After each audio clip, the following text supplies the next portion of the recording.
मंदिर बनवाया, कब बनवाया, किसको डेडिकेटेड है। क्योंकि भगवान विष्णु को डेडिकेटेड है, इसलिए भगवान विष्णु की स्तुति सब कुछ इसमें। और ये सर ये भाषा है, देखिए ग्रामेटिकल संस्कृत और स्क्रिप्ट है ये देवनागरी।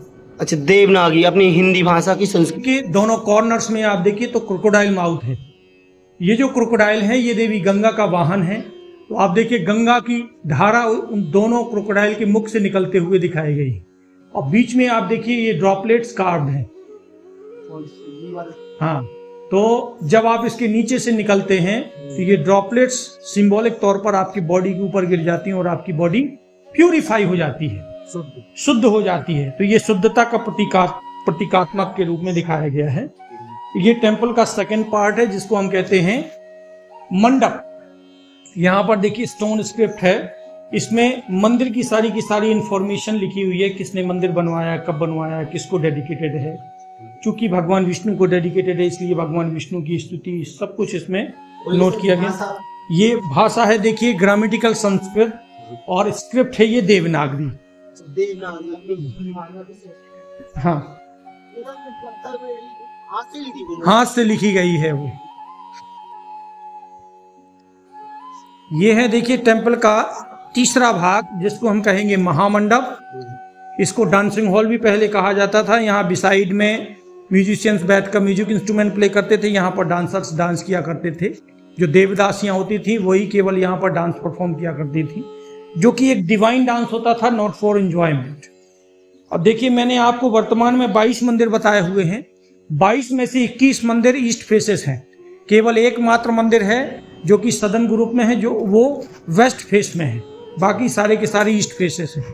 क्यों सारे के सारे मंदिर ईस्ट फेसेस बनाए जाते थे?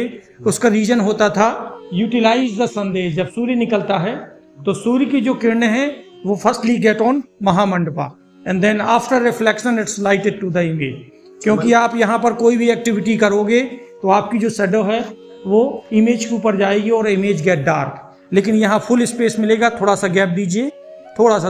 हाँ देखिए गैलरी खाली मिलेगी तो देखिए उतनी ही लाइट मंदिर इमेज के ऊपर जाएगी और इमेज देखिए ब्राइटर दिखाई देगी। और आप मेन चीज आप देखिए कि पूरा का पूरा गर्भगृह, सारा गर्भगृह अंधेरे में है, डार्क है। ओनली इमेज ब्राइटर है, केवल इमेज के ऊपर फोकस पड़ रहा है। तो आपका भी जो अटेंशन है, फुल फोकस है, वो इमेज के ऊपर रहे, मूर्ति के ऊपर रहे। इसीलिए इस तरीके से ये बनाया गया है। तो सर इसमें अगर मतलब अपनी शैडो भी देखो मंदिर के ऊपर जा रही है, यहाँ पर मंदिर में अंदर जाने की जरूरत नहीं, जरूरत ही नहीं है वहां पर जाने की। यहाँ से राजा महाराजा देखिए भगवान की आरती प्रेयर वगैरह किया करते थे। यहाँ से किसी को अंदर जाने की, only priest could go inside the house sanctum. तो यहाँ पर केवल पुजारी ही अंदर जाया करते थे। राजा महाराजा भी यहाँ से पूजा अर्चना किया करते थे। और ये चौथा भाग जिसको हम कहते हैं वेस्टिबल, अंतराल। ये पांचवा भाग है जिसको हम कहते हैं गर्भगृह। इसमें देखिए 3 हेडेड भगवान विष्णु की प्रतिमा है। वन साइड में वराह का फेस है, सेकंड साइड में लॉइन का फेस है, सामने वाला ओरिजिनल भगवान विष्णु का फेस है। सो 3 हेड विथ 4 आर्म्स। इस कंप्लीट इमेज को हम कहते हैं वैकुंठ विष्णु।